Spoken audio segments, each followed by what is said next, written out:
Today we're going to be talking about what makes us mammals and how we can do it better. Breastfeeding.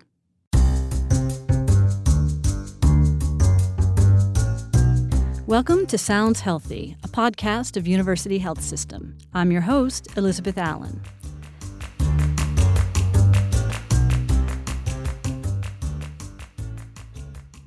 Hi, we're here today with Kate McLachlan.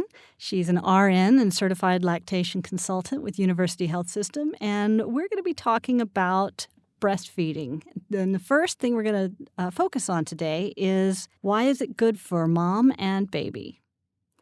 Hi, Kate. Welcome to Sounds Healthy. Hi, thank you.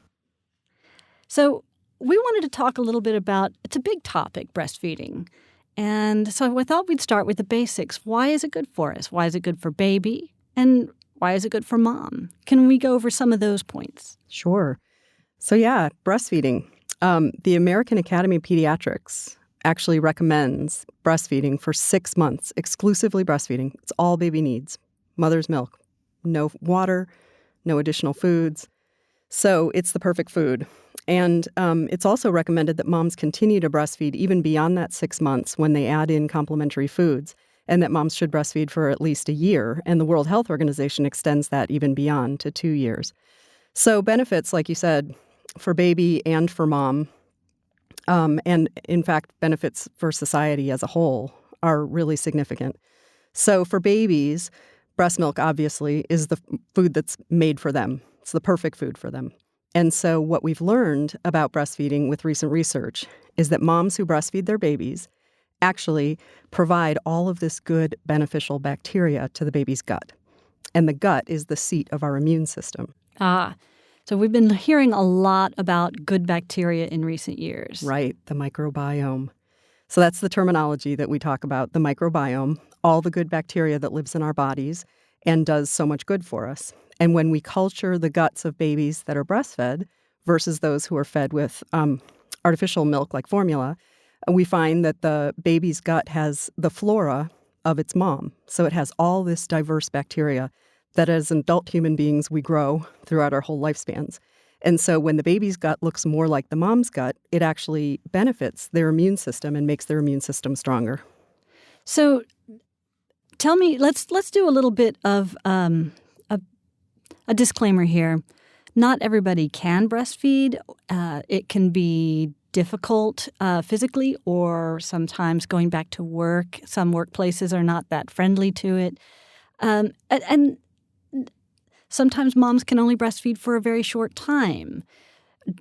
Are their babies going to be okay? Right. So I'm glad that you mentioned that, because when we talk about the breastfeeding exclusively for 6 months and breastfeeding up to a year, I think that can sound daunting to a lot of people for a lot of reasons. So what we like to say is we support mom's choice in how she wants to feed her baby. I believe it's a really personal, intimate choice how you feed your baby. And we don't ever want to make moms feel guilty about that choice that we're making. So any amount of breast milk is actually really beneficial for baby and for mom. So we like to call it's like a dose-dependent effect, meaning the more breastfeeding, the better. But even small amounts are going to be good and healthy for baby and for mom. So just taking it one step at a time, getting the support that you need to be able to keep going, if that's what you want to do, is really what we support. Yeah, that's good. You talked about some of the benefits to baby. Do we see long-term benefits over a person's life? Have we been able to measure that? Right. So yes, we see some immediate benefits to the infant who is currently breastfeeding. So when I say that, I mean it's time-based. So when mom breastfeeds, say, during the flu season, which is coming up right now, she creates antibodies against the flu. Oh. She passes those antibodies directly to her baby in her breast milk.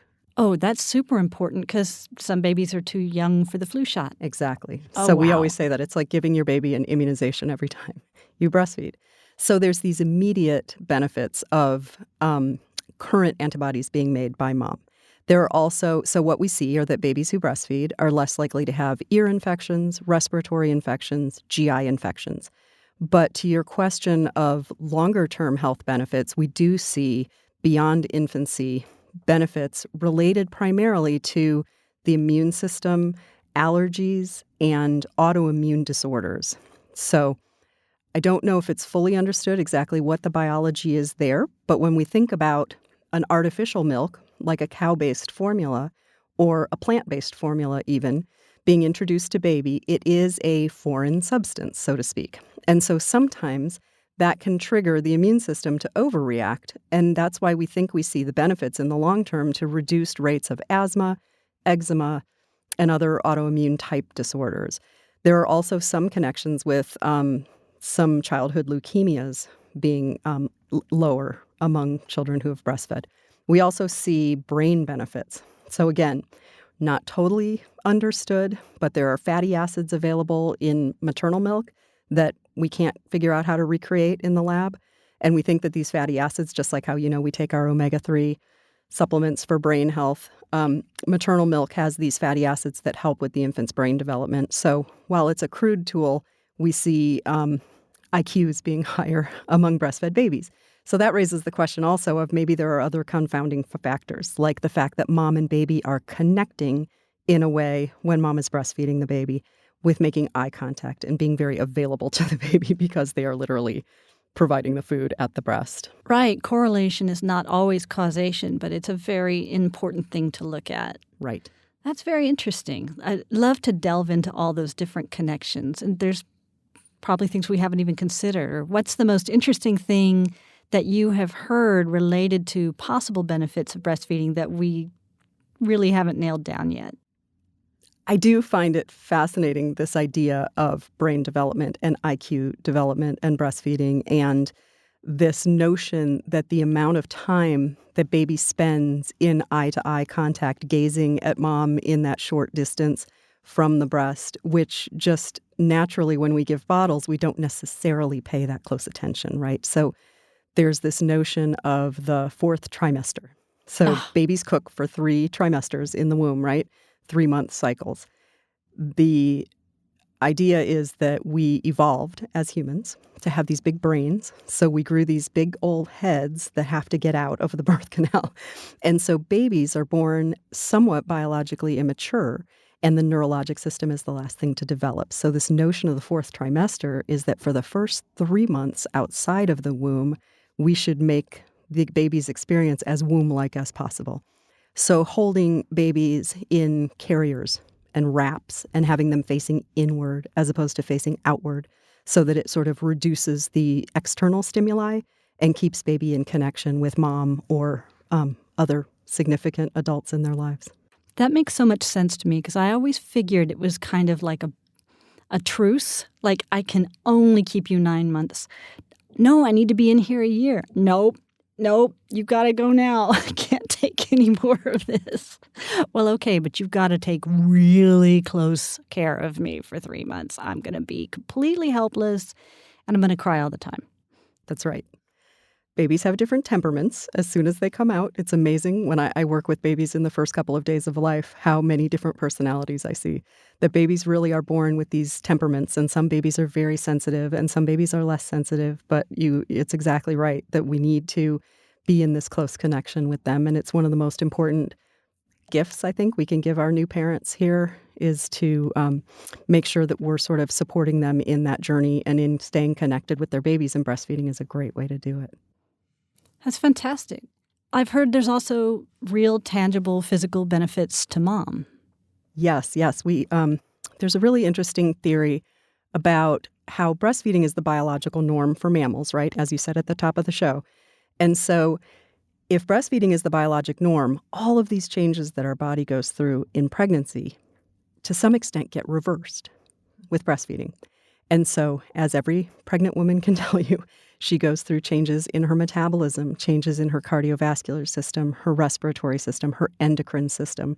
So all of these changes, the hormonal system, they get reversed somewhat with breastfeeding. So that's why we see in breastfeeding moms, again, dose dependent, a little bit is great, a lot is even better, that we reverse these changes. So for instance, with the hormonal changes, lower rates of estrogen during breastfeeding will actually prevent certain breast and ovarian cancers later in life. We know that these cardiovascular and metabolic changes help reduce coronary artery disease, diabetes, obesity in moms who breastfeed. Also, not to mention that in the immediate, they lose their weight quicker because they're burning an extra 500 to 700 calories a day making breast milk for their babies. That's true. That's a big plus for a lot of people Because because we use whatever we can to sell it, and that's a big one. although I will say I breastfed for a year, my feet never got narrow again. No, don't think those go back.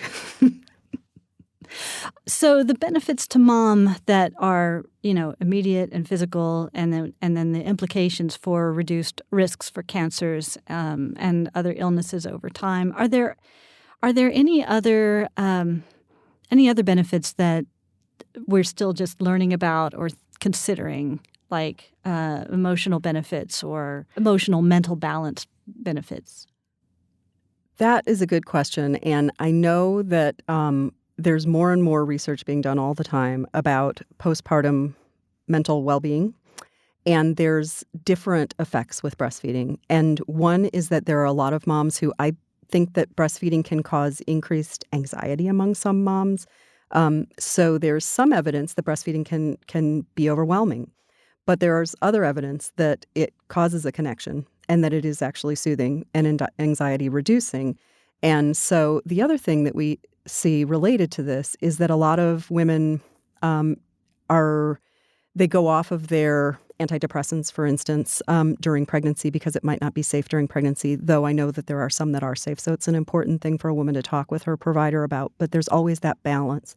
And breastfeeding and medicines is different from pregnancy and medicines. The breast actually has a better filter than the placenta, which means we filter out more of the medications. And so again, I encourage women to talk with their providers if they want to go on medication postpartum. There are lots of medications that are safe with breastfeeding, but the breastfeeding relationship itself is somewhat mixed in terms of the relationship with mental health. That's interesting. But that's a super important point, though, because I think you get so used to, in pregnancy, trying to avoid all the bad stuff or things that might affect the baby. You hear so many messages about everything you eat and drink goes right to the baby when you're breastfeeding.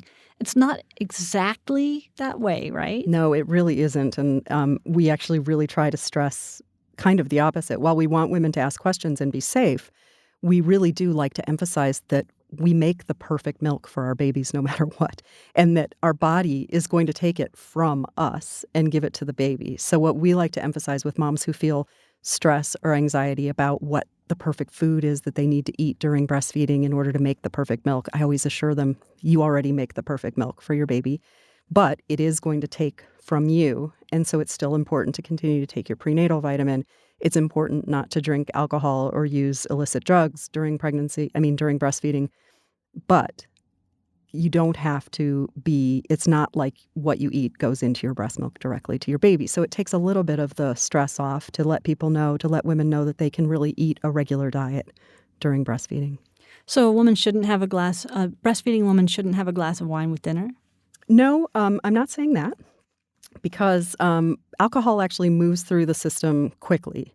And so the rule of thumb is 2 hours for every alcoholic beverage that you should wait before breastfeeding the baby. So timing would be that you would probably want to breastfeed and then have your glass of wine and then wait a few hours before you feed again. Excellent, because it can also relax you. Right. I know we're going to talk more about tips and practices, but what's one of the most important things you try to get across to moms right off when you meet them and you're encouraging them down the breastfeeding road? So we do like to talk to our moms. We just want to make sure that everyone coming to the hospital has received education prenatally. So University Health System clinics are providing education. But we reiterate when they get here to the hospital that there are these benefits. There are these important benefits to breast milk for themselves and for their babies and for the breastfeeding relationship. So we like to emphasize the benefits of breastfeeding, and then we really often find ourselves needing to provide basic education to moms about the physiology of how they make milk and just explaining to people that this really is what we're made to do. And for me, that's a message that I am often stressing, is that we're made to do this for our babies. Our babies are programmed coming out knowing how to do this. And so they shouldn't second guess their bodies or not trust their bodies. I feel like a lot of people in our culture now don't trust their bodies to do what they need to do, and that this is something that we're made to do. And as long as you get some help and some support and information, you should be successful on your journey. Is that something that so we have a lot of medical resources now, but maybe a little less of the family support systems in larger family groups that we have had in the past. So we need to find those resources and look for those resources. And we try to provide them here, but there are also resources in the community that women can reach out for. Absolutely. We partner with lots of organizations to make sure that women leave the hospital not feeling completely overwhelmed. It's an overwhelming time, the immediate postpartum. And so we want to make sure that women, when they do get home, that they have places they can reach out to. They can call us. They can go to our clinic system. But we also partner with other community organizations. Most communities have lactation consultants in the community who can come out to the house and visit moms and do home visits. Also, community resources like WIC are great in terms of providing breastfeeding support. That's excellent. And we'll put some links to some of those resources on our page when we post this. So, Kate, what are some of the first things you address with a new mom who is going to be breastfeeding? The biggest mystery to new breastfeeding moms is how to achieve the perfect latch. And I say that jokingly a little bit because perfection is never really going to happen, and we don't really want people to set themselves up for that. But we do like to stress with every mom we see how important it is to pay attention to how the baby is latching onto the breast. So there's wisdom to allowing babies to kind of do their own thing, but newborn babies are not very good at controlling their bodies yet. They have these big heads and very little coordination, and they're experiencing their bodies in space for the first time. And so a mom putting her baby to the breast could really use good support. So I am always pulling every pillow out of every closet in every room on the hospital unit because pillows make the biggest difference, and ways that mom set herself up to support her baby in alignment with her breast is the key. So I'm a huge fan of the football hold, which is the hold where baby's head is in the front and their feet are in the back. And so pillows supporting baby up at the level of the breast enable mom to line the baby up, whatever position she's holding baby in, with nose right across from the nipple. And then babies have this amazing reflex that they're born with called the rooting reflex, which is that one where they open their mouths really big like a baby bird and they shake their heads back and forth. And that rooting and that wide gape is what we're really looking for in a good aligned position, pulling baby on and compressing the breast with the other hand into baby's mouth. So good latch is so important because so many moms come in with this erroneous notion that breastfeeding is supposed to hurt. And it makes me sad when I hear them say that because really a good latch is going to prevent pain and nipple damage. And good latch, second most importantly, is going to enhance milk transfer. So a baby with a good latch, it should feel like strong, unusual, tugging and pulling at the breast, but it shouldn't feel painful. And that deep tugging, rhythmic pulling is what's also going to move the milk out of the breast and into the baby. Now, I remember getting some mixed signals in the hospital when I had my baby, and I thought we were doing okay. But the nurses would come in and say, well, how long did you nurse? And I'd be like, 10 minutes. And they would look all worried. And I was in this constant state of negotiation with them, right? Because I felt like they were just dying to give him a bottle. And then the doctor, so I started saying, 30, 40 minutes. And then the nurses would look satisfied and leave. The doctor came in and I would say, 30, 40 minutes. And she'd say, something's not working. If you keep doing that, your nipples will be hamburger. So I really just wanted everybody to leave me alone. Good answers. Let's unpack that a little bit because you raised so many important issues in that one anecdote.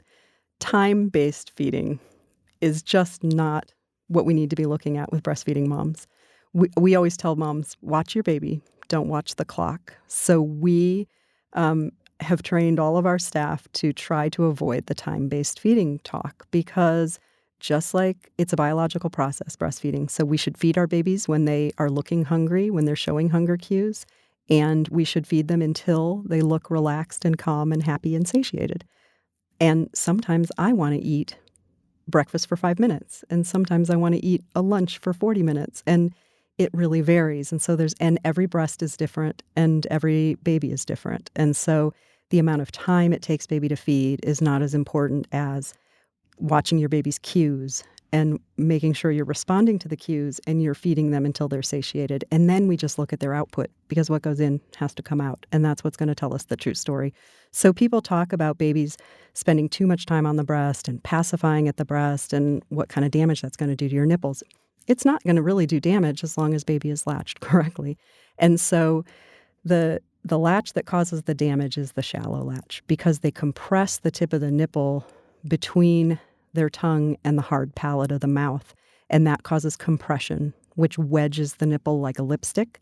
And there can be bruising and cracking at the end of the nipple. If they're not aligned correctly, they can be pulling the nipple and cause cracking or problems at the base of the nipple. So when we see damage, that's always a flag for us to watch and see what's going on with latch and correct it. Get a better latch. How do you get your baby to open up enough to get the latch? Right. So people talk about how their nipples are just too big for babies' mouths. And it's true that every nipple is different. However, I have yet to truly see a nipple that's too big for the baby's mouth, because babies have an amazing ability, even newborn babies, even late preterm babies. The preemies are up in the NICU, but the late preterm babies that are down on the floor with mom, they can open their mouths really big. So like I said, it's a natural reflex when babies come out to do this wide rooting. And so mom just needs to learn how to entice her baby into a strong rooting reflex and be patient and wait for it. And sometimes we teach moms how to hand express milk so that they can get a little bit out to sort of motivate the baby. But again, it's that positioning and then the triggering of the rooting by wiping the nipple along from the nose to the chin really elicits that rooting reflex. I see. And you bring up one other question. Does size matter? Is mom going to be able to make enough milk if she's not very large? Right. So people ask this, or they say this, or they're very concerned. They look at me and they say, well, I'm a double A. There's no way I can make enough milk. And the size of the breast really doesn't matter. Anyone can make enough milk for their babies as long as they have adequate breast tissue. So what I mean by that is it's the symmetry of the tissue of the breast that matters. Some women have a condition called hypoplastic breasts, which is not very typical, but it's widely spaced and there's not very much fullness at the bottom of the breast. And we can look at that. And it doesn't mean that every mom whose breasts look like that aren't going to be able to breastfeed. But symmetry is what's key. And some breasts have larger storage capacity than others. But the size of the breast really doesn't matter in terms of actually being able to produce enough milk. You're going to be able to feed your baby. That's right. Kate, you mentioned that there are bonuses for mother and baby, but bonuses for society in general. So can you tell me a little bit more about that? Sure. There are people who look at public health measures, and breastfeeding is considered a public health measure because of the reductions we talked about in childhood illnesses. So childhood illnesses being reduced has a lower impact on our healthcare system as a whole. Children who are sick, parents don't need to lose work time taking care of sick children. So healthier children does provide a societal benefit. And then another factor that's a societal factor is that if we're not producing formula, if we're not growing the cows or the plants that are the basis of our formula, we're not manufacturing formula, we're not using all of the containers, not to mention all of the containers that are then the vehicle to get the formula into the baby, all of those things add up. And it's not really a very sustainable model for the environment or for the world. So we have the manufacturing facilities right here within our own bodies. That's right. We always have it with us. It's the perfect food. It's always the perfect temperature. And it doesn't have to go through the dishwasher. That's right. So thank you very much, Kate. It's been a pleasure talking with you about this. You're welcome. Thank I you. look forward to talking about it some more. Me too.